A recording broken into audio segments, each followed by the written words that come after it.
Hello everyone who has ever wanted to put a nice warm sweater on the Cold War. I am Border, also known as BorderRRR, and welcome to Red Alert Remastered.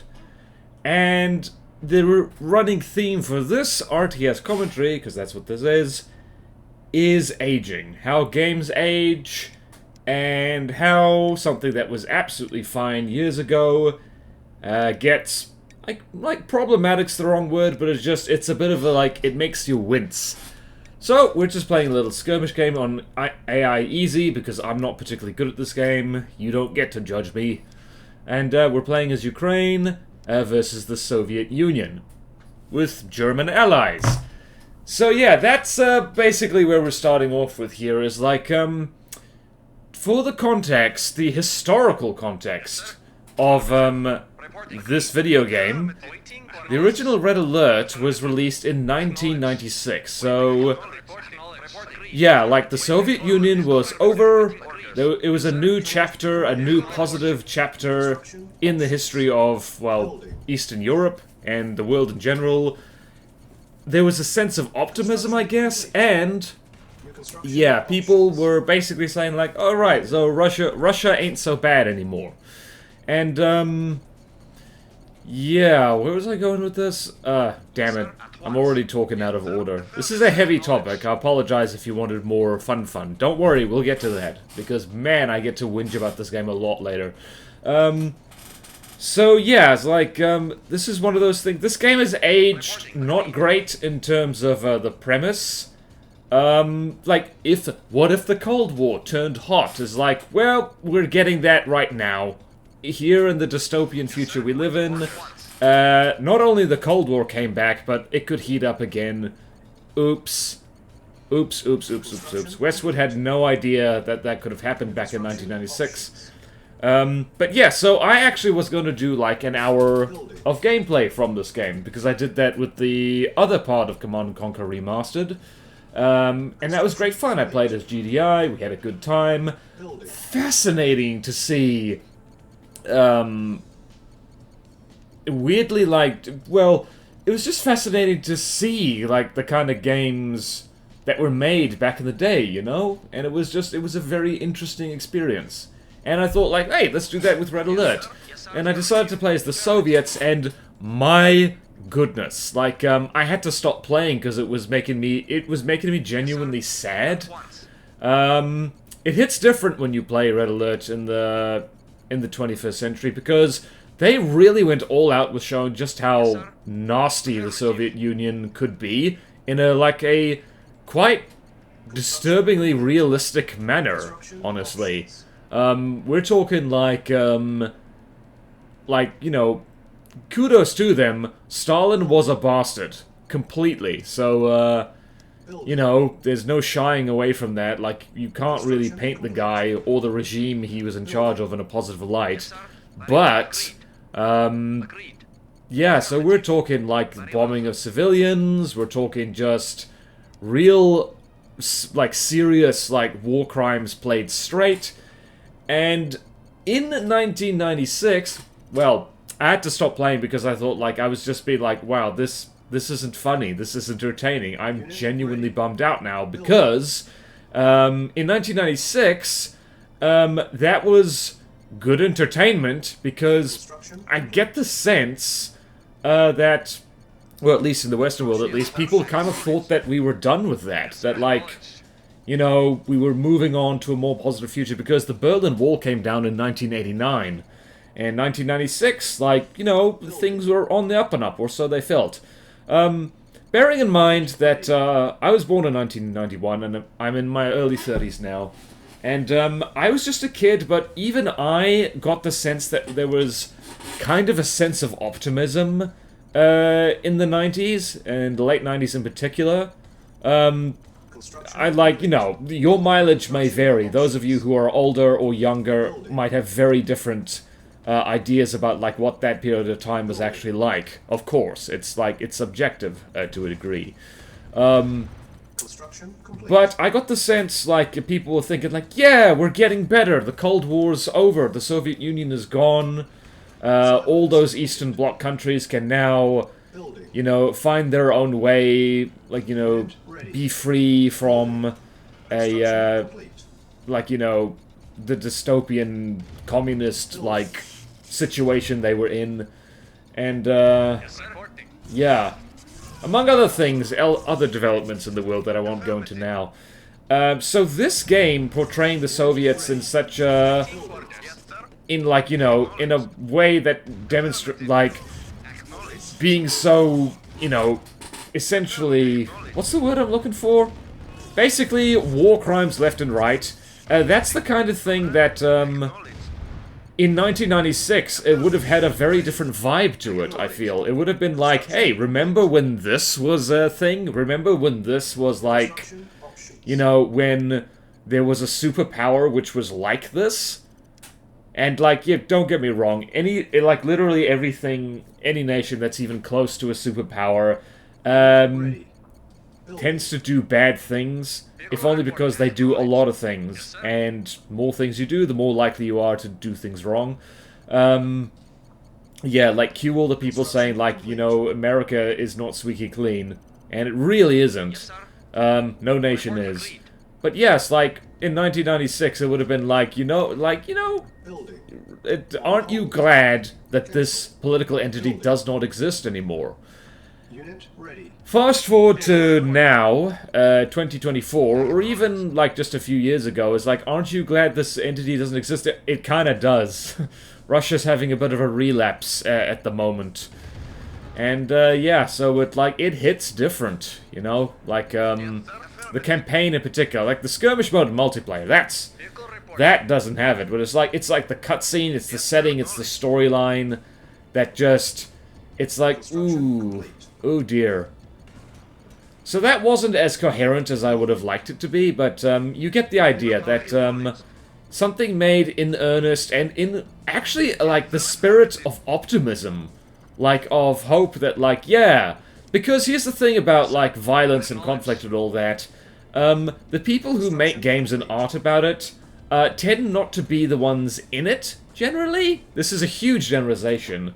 But people who actually lived through the horrors of the Soviet Union, I don't think they'd be very tempted to try and relive that in video game form. It's certainly not in the way Red Alert does it. Red Alert was made by Westwood. It was made, you know, by an American studio.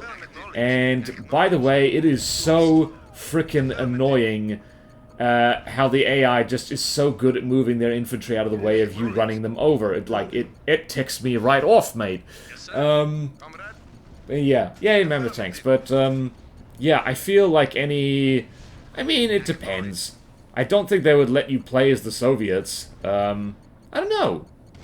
If you're from that neck of the woods, let me know, like, how you think, if Red Alert was made in the former Soviet Union, like in any of the former Soviet bloc countries, what would have been different? What would have been the same? Would it have even been, like, a similar type of game at all? So yeah. But now, like, speaking of the actual game, now that the really heavy stuff, like, we've talked about it, by the way, I'm doing very bad. The AI is on easy for a reason. I genuinely suck at this. I'm just not used to it. Yeah, it's like, this game has aged poorly in other ways. It feels like, and maybe it's just because I played it differently, but the original, like, Command & Conquer, especially the remastered one, I feel like that's aged a little bit better than Red Alert has, just in terms of, like, gameplay. I don't know, like, that's just the feeling I got. Like, I'd have to go play them back-to-back a bit more to be sure, but the pathfinding in Red Alert is awful. Like, it's like, you tell a move, like, there's multiple times when I've done this where I've, like, told my units to move somewhere, and they've ignored it, or they've moved in a way that just is, like, not optimal at all. And this is me just farting out mammoth tanks, and, like, I'm doing such a bad job here. Boy. I do like the unit design in this game. Command & Conquer, like, I've been, like, ragging on it a little bit for, like, And here's the thing, it's not Westwood's fault that this game hasn't aged well, either in terms of, like, the premise, or the presentation, or even the gameplay, because, come on, it was 1996. They had no way of no one had any way of knowing about the political situation decades later, and they had no way of, like, you know, you can't predict the future. You really can't. Okay. Also, I am doing so badly here. It didn't occur to me until much later in this very match that, like, you know, mammoth tanks actually can, like, wreck infantry with, like, their rockets, so here's me trying to run them over, and, like, that scratch, I just lost a mammoth tank for no reason. Oh boy. Should I really be criticizing a game that I'm so bad at? Well, yeah, because it's fun. And, honestly, this game, I think this game is good. If you played this way back in the day and you enjoyed it, don't let me ruin that for you, please. Please, please, please. You keep those nostalgia goggles on. Take what joy you can in this world. But yeah, so there's a lot of things. Like the fact, like, let's talk about rally points for a second. Like, I kept out of sheer muscle memory, if nothing else, trying to set rally points with me War Factory. Oh boy. Yeah. And they didn't have that back in 1996, so, and this remaster doesn't have them either. Also, the fact that tanks slide around like that, not a fan. Also, I was going to attempt to play Command & Conquer 3, and I should have another go at that, because for whatever reason, the Steam version of Command & Conquer 3 does not work well with Bluetooth headphones. Like, it just didn't work. So my Bluetooth is actually broken at the moment, and I don't particularly care, because, you know, I've got, like, a nice wired set of headphones now. Thankfully, my Bluetooth headphones have a, you know, what's the word I was looking for? They have, like, you know, a headphone, not a headphone jack, they have an audio jack in them. A nice auxiliary cable spot, and the sound is wonderful. And yeah, by the way, I don't know what stuffed up the Bluetooth. I think it might have been, like, I literally have no idea. I've tried a bunch of stuff, and it just was no worky. And this is me trying to play around with Tesla tanks, and ignorance of the game showing, I didn't know that these things are made out of cardboard, because they are. They're, like, really squishy. Like, it didn't occur to me that, like, really, that these things are, like, you know, these are support. They're not a tank. They're called a tank. They're not. It's not what a tank does. Acknowledged. Nice accent. I can't comment on the accents in this game and how good they are. But yeah. The aircraft... Oh, let's whinge about the aircraft a little bit. Like, I hate the way they did the aircraft. Which, by the way, 1996, this is like... Perhaps the second... This is the second Command & Conquer game ever made. Not count... Hang on. Let's go look at Command & Conquer order of games. Command & Conquer franchise. Let's go. History. Okay, right. What the hell? Alright, it's the third, actually. What the hell is the covert operations? Oh, it's the covert operations was an expansion pack. Nice, nice, nice, nice. Right, so yeah, this is like technically the second Command & Conquer game like ever made. So they were still working it out because the helicopters suck. They're so like you order them to attack something, they fly around willy-nilly and don't, you know. And then they do a little brrrt machine gun, and that's it! I think you're meant to have a lot more of them than I actually had, but Deacon's Christmas, guys. Compare that to Command & Conquer Generals, like, with the Comanches. And just how much more useful those things are. And there goes my friggin' Harvester. Oh boy. I actually did a warm-up game just before this with exactly the same setup, and I think I did better in the warm-up game.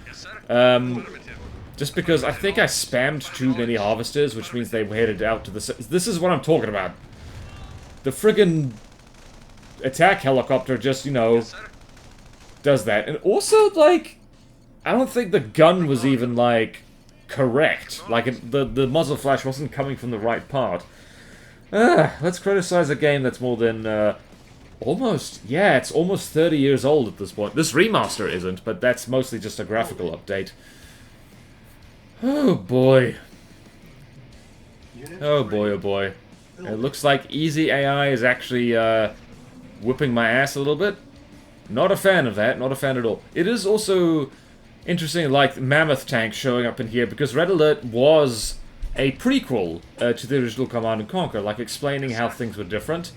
And the Mammoth Tanks coming from Russia, or the Soviet Union, you know, it's just interesting, because... yeah, I think it's like the idea, and it shows up later in the in Red Alert 2 and 3. Your mileage, Red Alert 2, absolute classic. That was really good. It's a huge improvement on this game, by the way, which means I should probably go play that at some point. And this is me trying to run over the infantry instead of shooting them with missiles. Oh boy, and there's our air support, which overshoots and doesn't do anything. Okay, never mind, it did do stuff. And then flies away while it still has ammunition. See, look at this craziness. What is happening? I think it's like...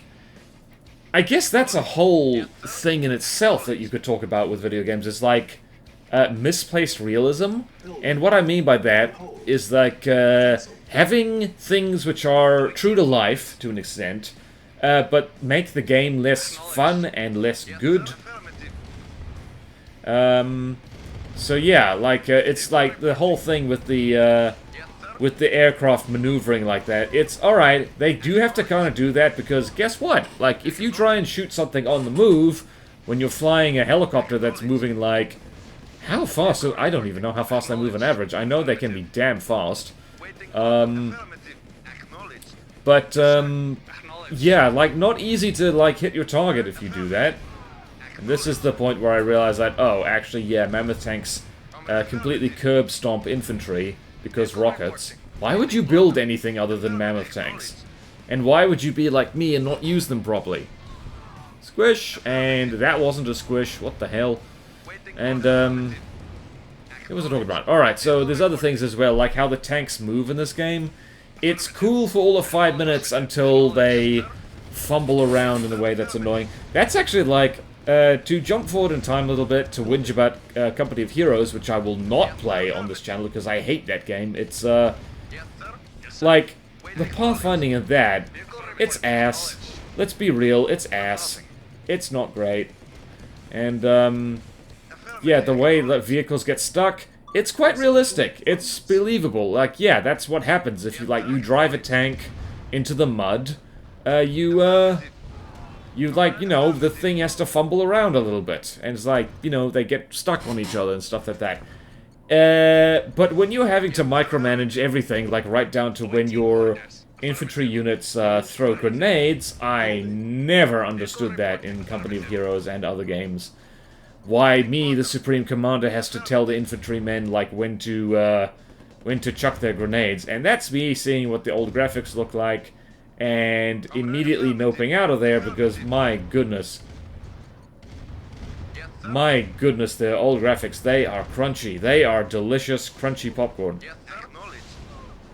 Oh, boy. Man. Now I just want to play. Also, the resource system in Command & Conquer. This game actually dragged on a little bit. I think Command & Conquer was, if not one of the first games to do this. Actually, definitely not. Who knows which one it was? I don't know. I don't even know how to ask Google that. It's the game which, like, that kind of fast-paced tank rush type of thing. And my goodness, like, my harvesters are just about the most stupid things to ever live.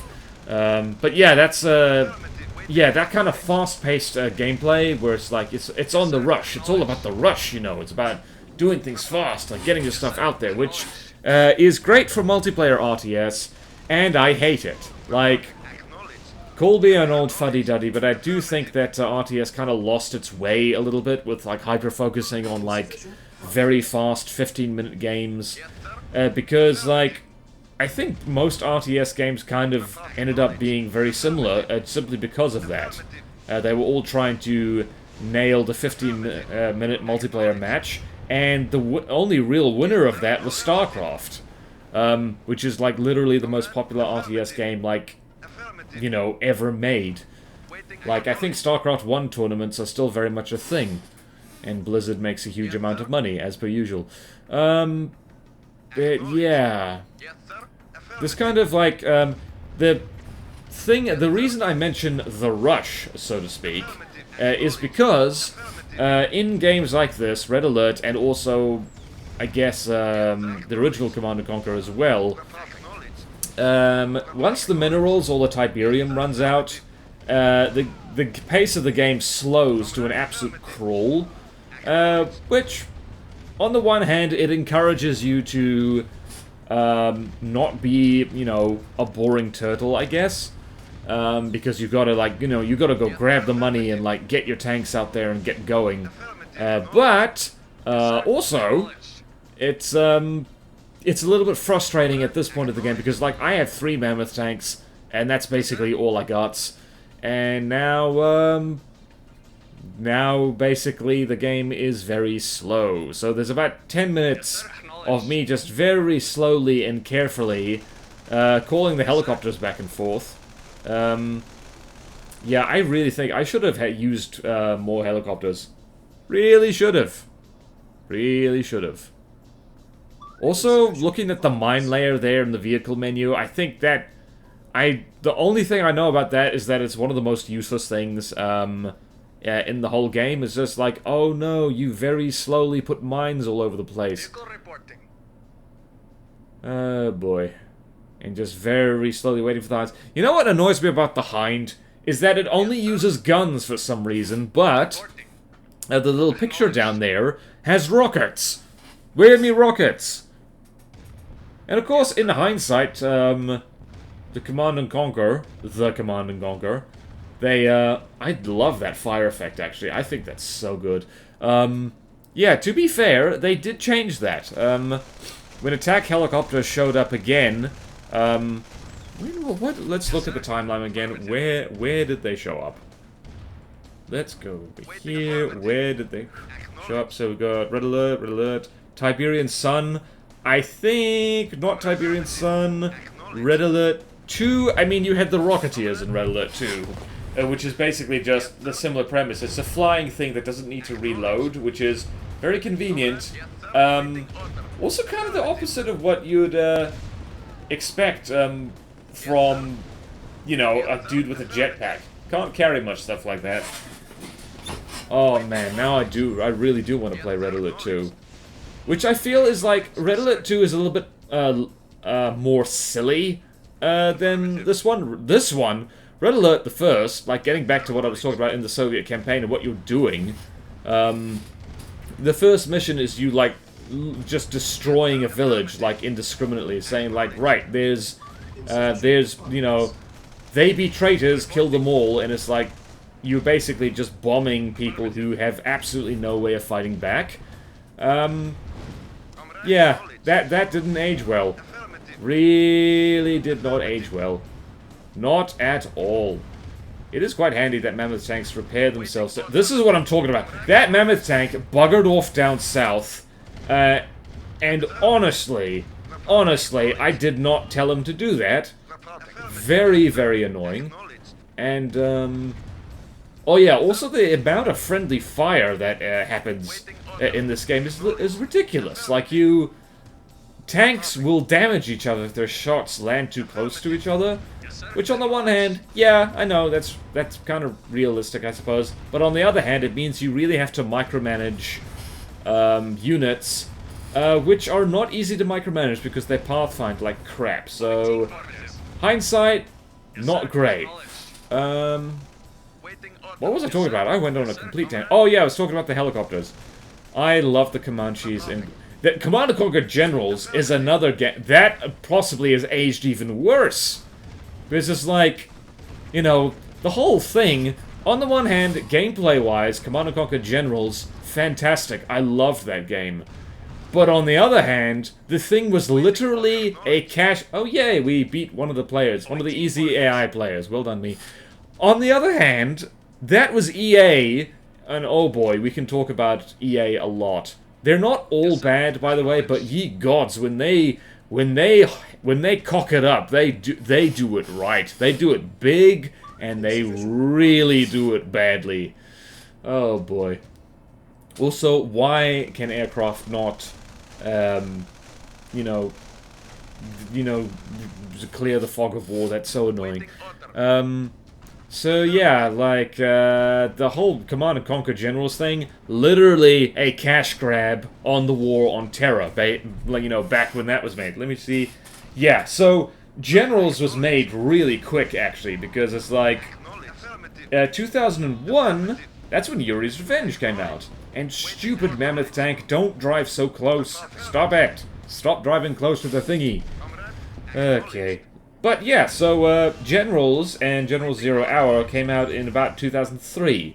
9/11 happened in 2001, so like, and given how making a video game, and in particular an RTS, takes time, somebody at EA thought, like, absolutely, like, wow, yes, this is a golden opportunity for profit, and they just made a game which was, like, let's face it, it's very pro-United States. The Americans in Command & Conquer Generals are, like, almost completely, like, the good guys. Like, there's no ambiguity there. The Americans are the good guys. The Chinese are, like, I don't know, if not bad guys, then, like, token evil teammate. And the GLA is just, they're straight up bad guys. Like, it's like, it is a very one-sided look on the whole situation. To be fair, terrorist groups are generally the bad guys, but it's like, like, the whole game missed a lot of nuance of, like, how you get those groups? It's if you treat people unfairly, consistently, and long enough. That's how it happens. Guess who did that? So, once again, veered into real talk, but yeah. But man, Command & Conquer Generals still, like, bloody good game. You should play that as well. It's kind of hard to get a hold of, unless you want to hand EA ridiculous amounts of money, or if you're willing to pirate it, which I don't want to do, because, I don't know, I just don't have it in me to do that. Also, I literally was woken up at 3 AM last night by a dream that my computer got hacked. So, like, I have earned the right to be paranoid. And by earned the right, I mean, I experienced something that wasn't real and entirely in my head. Ignore me! Alright, but yeah, still, after all that, very good game. And interesting thing, the difference between Command & Conquer Generals and Command & Conquer Generals Zero Hour, Command & Conquer Generals, like, similar thing to Red Alert, actually, is that there were a lot of civilians dying. And Command & Conquer General Zero Hour, we saw considerably less of that. And, yeah, considerably less of that. And one of the things that jumped out at me is that on the skirmish maps in Command & Conquer Generals, there were civilians walking around, civilian NPCs that you were free to blow up, and they tended to get blown up a lot because, it's a war zone. And then in Zero Hour, they had mysteriously vanished. Maybe they all died in the first game, but more likely, I think EA got a few angry letters saying, like, this is not okay, guys. In fact, I want to read about Command & Conquer General Zero Hour. I want to see how much controversy was there at the time. Reception, mostly positive. It got banned in Germany. Yep, and part of the reason for that was the ability to kill civilians. Yeah, like the BPJM. Who the hell is that? Oh wow, that's a German. I'm not even going to try and pronounce that. But basically, it translates to the Federal Department for Media Harmful to Young People. Basically, okay, the game would give underage people the ability to play the war in the game. Play the war? And then, like, alright, and also because it glorified war, which it kind of does, let's be honest. And then EA... Alright, so yeah, EA basically made a localized German version for the German market, and basically they made a bunch of changes to it. Which, fair enough, in order to make money. But yeah, it's like... I would be very interested in, I don't remember, like, what the hell kind of tank is that, like, you know, a rifle can do that much damage? What the hell? Tesla tank my ass. More like Tesla can. As in, can you please take more hits? Can we duct tape some pizza boxes to this to give it more armor? What was I talking about? I'd be very interested to hear the take on someone from the Middle East, like someone originally from Iraq, for instance, talking about Command & Conquer Generals and how it presents the early, like, you know, its version of the early 2000s, because, fun fact, the first US mission in Command & Conquer Generals, you are invading Baghdad. And in fact, Baghdad gets blown up with, you know, chemical weapons, as a matter of fact. I do remember that, like, the GLA Scudstorm, their super weapon, absolutely the best super weapon in the game, which is interesting. And of course, like, the Americans don't use nukes because, you know, clean green fighting machine. When in reality, the American military has some of the dirtiest, nastiest weapons you can imagine, so... Yeah, looking back at Command & Conquer Generals, it's like, here's the thing, like, I'm saying that this game didn't age well because of, like, the depiction of Russia, which hits actually a little bit too close to home these days, unintentionally, and also, just, but the thing is, I'm not sure that most Command & Conquer games have aged well, because, you know, games which are about war often don't. Let's look at the other ones. I think Tiberium Wars... I mean, the original CNC, I think, aged perfectly fine, as did, you know, Command & Conquer 3 and stuff like that. That aged fine because it's sci-fi. It's just an extra step removed from, you know, the political climate and stuff like that. And I guess Red Alert 2 and Red Alert 3 also are fine. I'd have to play them again, like, you know, I've forgotten a lot, of course, but, in terms of setting and in terms of gameplay, because they're more recent, they've learned from their previous games, and also because there's more step removed. Red Alert 2 and 3, more silly, more sci-fi, and yeah, it's just, you know, I think, yeah, less, like, horrible atrocities. Like, I'm trying to remember, like, what the hell... Alright, Red Alert 2, all about the Soviet Union invading America, because, you know, that was an entirely feasible thing that could happen. But, yeah, so that's... You know, Soviets still very much the bad guys, but I think it's a little bit less overt. They don't show them murdering civilians by the hundreds, I guess? Or do they? Well, that's the thing, I don't remember. Have I missed something? Also, feel free to disagree with me on literally anything I've said in this video. This is me spitballing without a script, and oh hey, look at that! We won! We won. Right, so this whole commentary was less coherent than I would have liked, which is saying something because I'm not very coherent at the best of times. But that does it for this Red Alert Remastered commentary, and stay safe. Thank you all so much for watching.